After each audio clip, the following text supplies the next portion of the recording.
Howdy, howdy, howdy. Turn down this TV right quick.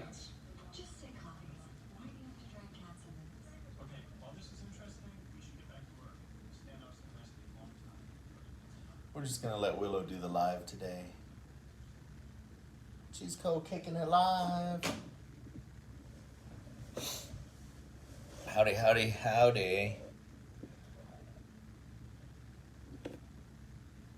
How's it going?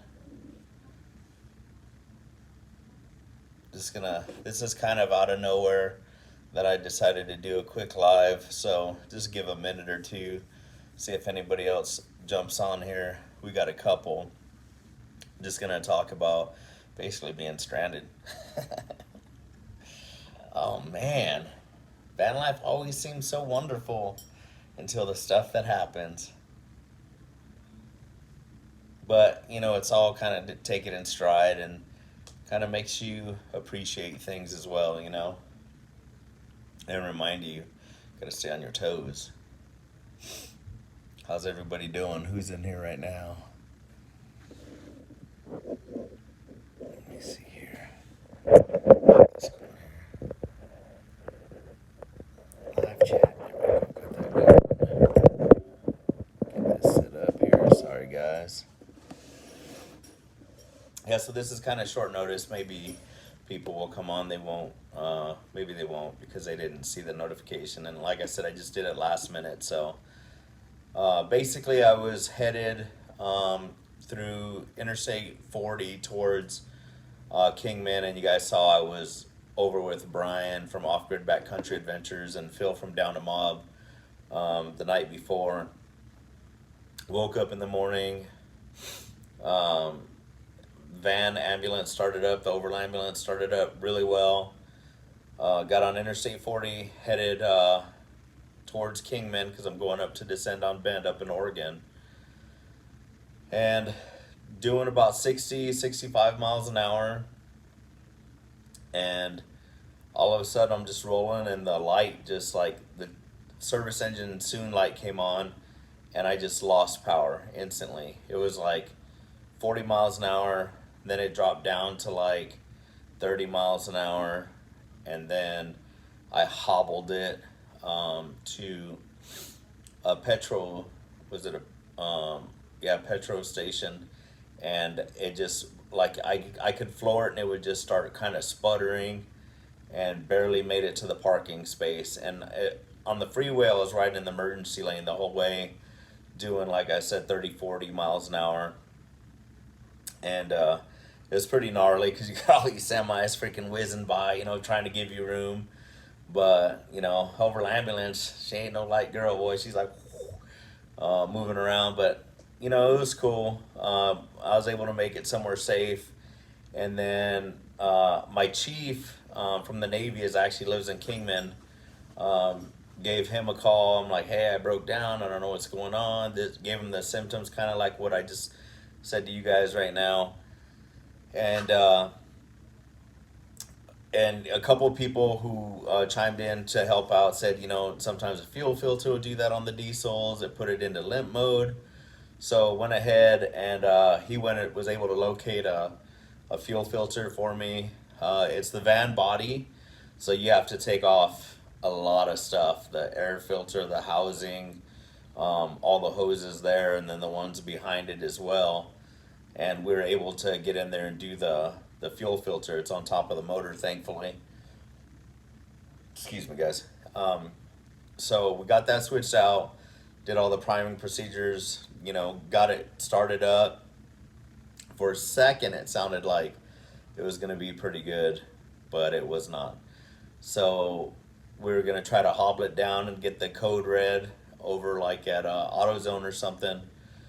And it was 15 miles to town, and I couldn't even I didn't even want a chance leaving the parking lot. It was so bad.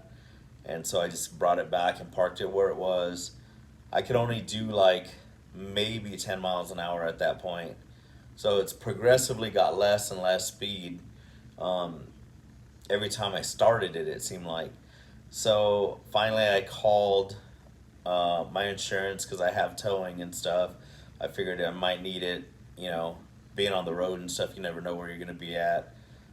So they were able to send a truck over. Luckily, it fits on a regular flatbed tow truck, because it's not that long, you know, and it's not so high that they can't go over some of the can't go under some of the underpasses and stuff.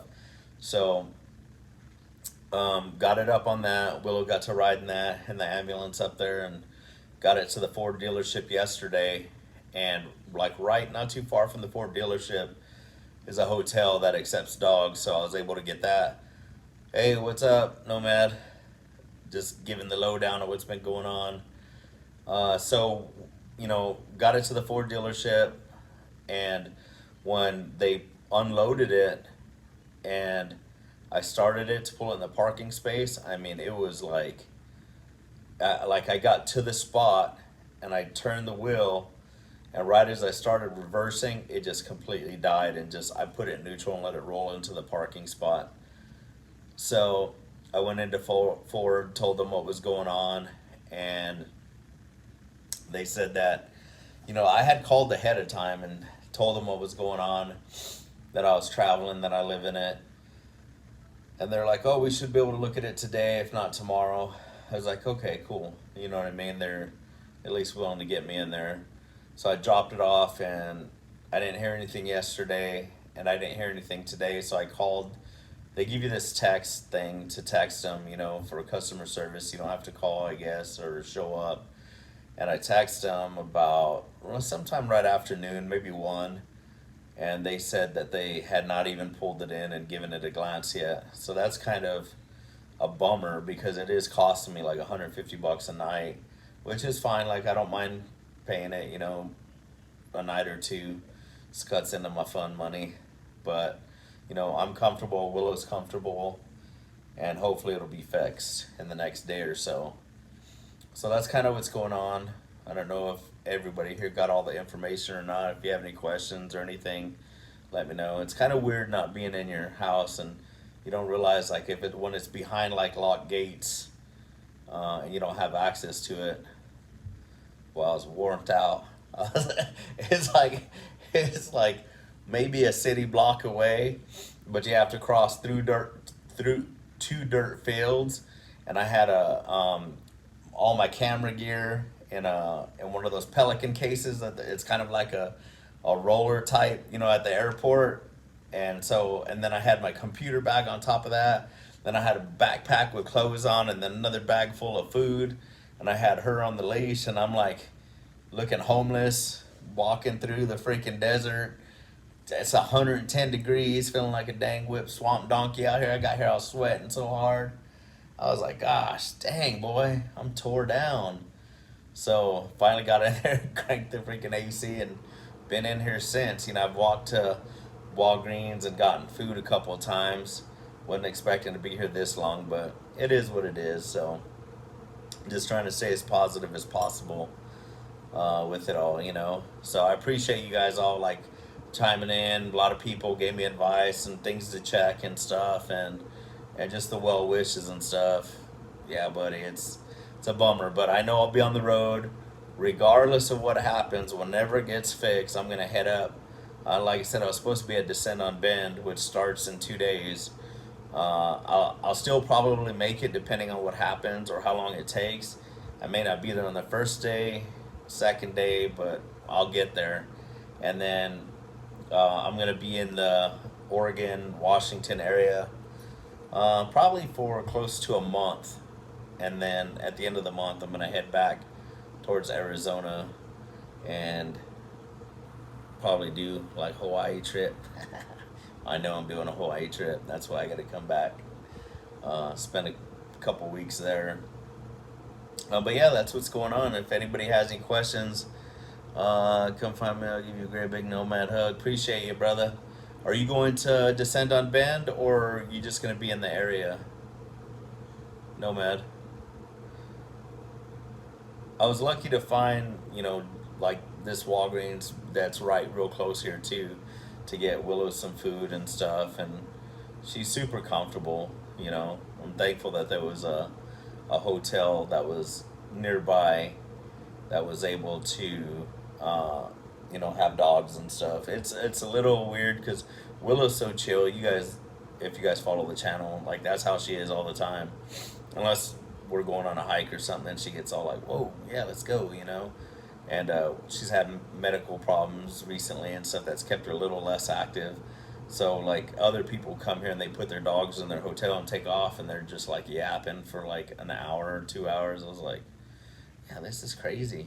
But, thankful nonetheless. Thank you, brother. I'll let you know when I make it up there. Hopefully get up there sooner than later, you know. And then, oh, sweet. Yeah, tell John Dean I'll definitely be there. So, but yeah, I just wanted to come on here and give you guys an update of what's going on. It's kind of hard through YouTube. Like on the other platforms, you can do like 1 minute videos and just say, "Hey, this is what's going on. This is an update." And on YouTube, it's a little different. Hey, what's up, Mark and Teresa? How you guys doing? So I wanted to come up here and do a video and like let you guys know what's going down. Orville ambulance is down. We got a man down, but gonna be up soon, hopefully. And a lot of people are like, "Oh, you could have taken it to a smaller diesel mechanic or a different place." And I called multiple. I called some that people recommended. I called mobile mechanics, and everybody's like booked out right now in this little town. And one guy that I did reach out to, and I reached out to him kind of late, said that he could get it in. So I'll probably, if they can't get to it by tomorrow or something, I'm gonna take it over there. But in my past, I had a Ford diesel motor, the 6.0, and it went out on me. And every smaller diesel guy I went to didn't have the money to buy the code readers and the extensive equipment that Ford has specifically for their own stuff. So they went circles and circles, and then they would send me to a different guy, and circles and circles, and then to a different guy. Finally, they're like, just take it to Ford because they have the huge computer and stuff like that, can read it, and it'll tell you everything to a freaking wire, pretty much what's going down. And so that's what I did. And with that experience is why I decided to take it to the dealer initially. Hopefully they're not gonna be like, one arm and one leg, fool. That's how much it's gonna cost to get you on the road. But I'll pay it because I love it if I can. Because I'm kind of poor, but you know how it is.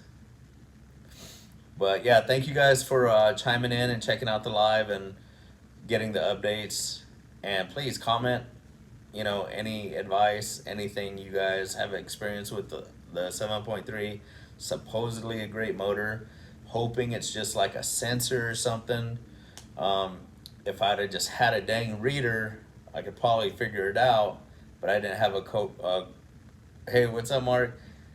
I didn't have a code reader, so I couldn't tell what's wrong with it, and that's frustrating sometimes. I've used that one called Fix. I don't know if you guys have ever seen that, FIXD.